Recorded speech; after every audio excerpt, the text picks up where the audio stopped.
سر میرا سوال تھا مرزا غلام احمد صاحب قادیانی کے بارے میں. ان کا جو دعوی نبوت ہے اگر ہم ان کو دیکھیں تو وہ کافی کتابوں میں صریح دعوی نبوت موجود ہے.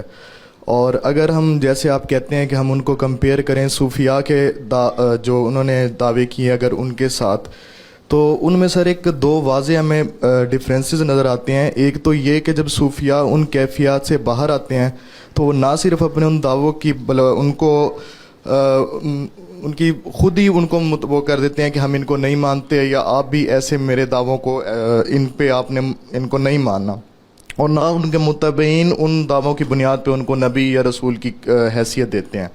لیکن اس کے باوجود اگر ہم دیکھیں مرزا صاحب کے بارے میں تو انہوں نے نہ صرف صریح دعوے نبوت کیا بلکہ اس کے باوجود وہ اس پہ مصر رہے اور اینڈ آف لائف تک مصر رہے، اور ان کے متبعین بھی ان دعوے کی بنیاد پہ ان کو نبی بھی سمجھتے ہیں اور ان کو نہ ماننے والوں کی تکفیر بھی کرتے ہیں.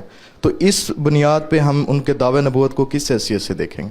ہم اس کو صریح کفر کہتے ہیں، صریح کفر سمجھتے ہیں، اس کو بیان کرتے ہیں.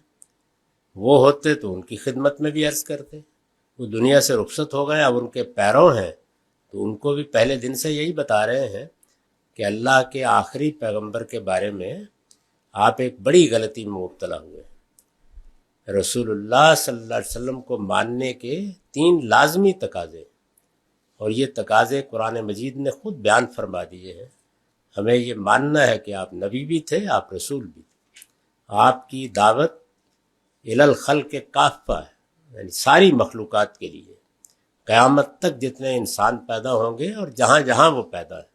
آپ کے علم میں ہے نا کہ جو ایک خاص فلسفیوں کا گروہ فرانس میں پیدا ہوا تھا، شوا اور رینیگنوورا، ان کے ہاں بھی یہ تصور تھا کہ رسول اللہ کی نبوت یورپ میں نہیں داخل ہو سکتی.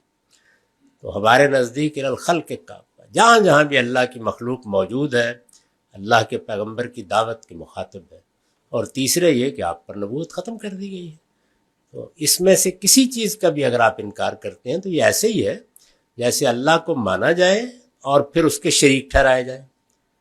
اللہ تعالیٰ نے فرمایا نا کہ شرک کے ساتھ اگر تم مجھے مانو گے تو یہ کفر ہے. رسول اللہ کو اگر آپ ان تینوں چیزوں کو مانے بغیر مانتے ہیں تو یہ کفر ہے، انکار ہے. یہی ہم کہتے ہیں، اس میں ادنا درجے میں کوئی مداہنت نہیں برتنی چاہیے. یہ بات صاف صاف طریقے سے کہنی چاہیے. میں جس چیز پر زور دیتا ہوں وہ 2 چیزیں. ایک یہ کہ ہمارا لب و لہجہ دعوت کا لب و لہجہ ہونا چاہیے، یعنی ہمارے اندر ہی سے وہ لوگ نکلے ہیں، اور لوگ بھی نکلیں گے. وہ کوئی کفر اختیار کر لیں گے، شرک اختیار کر لیں گے، تو ہمیں انہیں بھائیوں کی طرح خطاب کرنا چاہیے. یہ کہنا چاہیے کہ تعالوا الی کلمۃ سواء بیننا و بینکم، آؤ جن چیزوں پر اتفاق ہے ان کی بنیاد پر اس کفر سے نجات پائیں، اس شرک سے نجات پائیں. اور دوسرے یہ کہ قانون کی تلوار نہیں استعمال کرنی چاہیے. بس ان کے کفر میں تو کوئی ادنا درجے کا شبہ کبھی نہ ہوا، نہ ہے، نہ ہوگا.